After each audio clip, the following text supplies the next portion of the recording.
Hi hello friends welcome to my channel.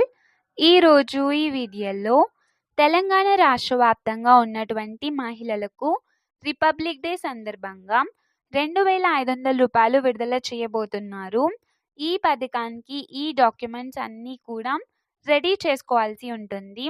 So ఆ documents ఏంటి, దానికి సంబంధించిన పూర్తి ఇన్ఫర్మేషన్ ఈ వీడియోలో తెలుసుకుందాం. సో ప్లీజ్ చూడండి, ఎక్కడ కూడా స్కిప్ చేయకండి, ఎండ్ వరకు చూడండి.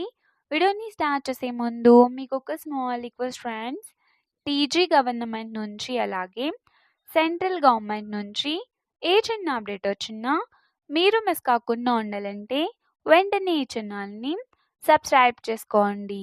అండ్ సబ్స్క్రైబ్ చేసుకునే వాళ్ళందరూ కూడా సబ్స్క్రైబ్ బటన్ పక్కన ఉన్న గంట సింబల్లో ఆల్ అని పెట్టుకోవడం మర్చిపోకండి.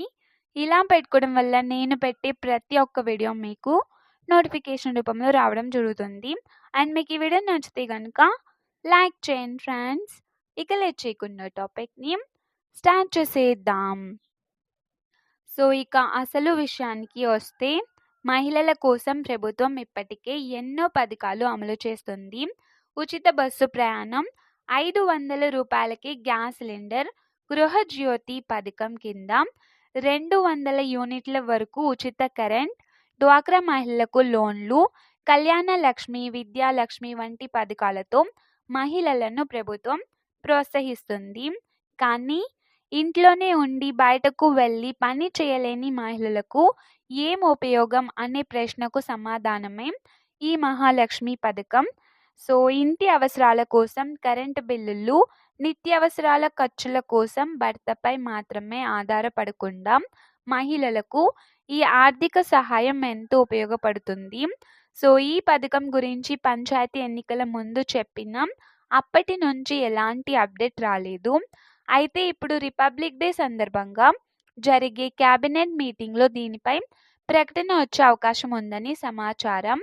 అంటే రిపబ్లిక్ డే కానుకగా జనవరి 26వ తేదీన 2,500 రూపాయలు ఎప్పుడు ఏ తేదీన ప్రారంభిస్తారు అనేది ప్రకటిస్తారు. లేదంటే గనుక అదే రోజున కూడా విడుదల చేసే అవకాశం కూడా ఉంటుంది. అందుకే మహిళలందరూ ఇప్పటి నుంచి అవసరమైన డాక్యుమెంట్స్ రెడీగా ఉంచుకోవాలి. Ration card, Aadhaar card, bank account, కుల సర్టిఫికేట్, ఆదాయ సర్టిఫికేట్ తప్పనిసరిగా ఉండాలి. కొత్త రేషన్ కార్డులు ఉన్నవారు కూడా చెక్ చేసుకోవాలి. ఆధార్లో వయసు, పేరు సరిగ్గా ఉన్నాయా, ఇతర డాక్యుమెంట్స్తో మ్యాచ్ అవుతున్నాయా అనేది తప్పకుండా చూసుకోవాలి. ప్రభుత్వం ప్రకటించిన తరువాత ఒకే రోజు ఇవ్వకపోవచ్చు. విడతల వారీగా లేదా వారం రోజుల్లో పంపిణీ చేసే అవకాశం ఉంటుంది. సో అప్పట్లో మీ సేవా కేంద్రాలు, గ్రామ సచివాలయాల్లో సర్వర్ బిజీ వంటి సమస్యలు రావచ్చు. అందుకే ముందుగానే అన్ని పనులు సరిచేసేసుకోండి. బ్యాంక్ అకౌంట్ యాక్టివ్గా ఉందా, ఏటీఎం సమస్యలు ఏమైనా ఉన్నాయా చూసుకోండి. అవసరమైతే పోస్ట్ ఆఫీస్ అకౌంట్ కూడా ఓపెన్ చేసుకోవచ్చు. పోస్ట్ ఆఫీస్ అకౌంట్ అయితే మీకు ఇంకా త్వరగా ఈజీగా డబ్బులు రిలీజ్ చేసిన వెంటనే కూడా జమ అయ్యే అవకాశం ఉంటుంది. సో ముఖ్యంగా ఇంట్లో ఎవరికైనా ఉద్యోగం అంటే ప్రభుత్వ ఉద్యోగం, రిటైర్డ్ ఉద్యోగం, అవుట్ సోర్సింగ్ ఉద్యోగం, జిఎస్టీ, ఇన్కమ్ ట్యాక్స్ చెల్లింపులు ఉంటే ఈ పథకానికి అర్హత ఉండకపోవచ్చు. సో కాబట్టి ఈ నిబంధనలను గుర్తుంచుకోండి. పూర్తిగా అధికారిక అప్డేట్ వచ్చిన వెంటనే నేను వీడియో చేసి చెప్తాను. సో టుడే ఇన్ఫర్మేషన్ ఫ్రెండ్స్, మీకు ఈ వీడియో నచ్చితే లైక్ చేయండి, షేర్ చేయండి అండ్ సబ్స్క్రైబ్ చేసుకోండి. Thanks for watching.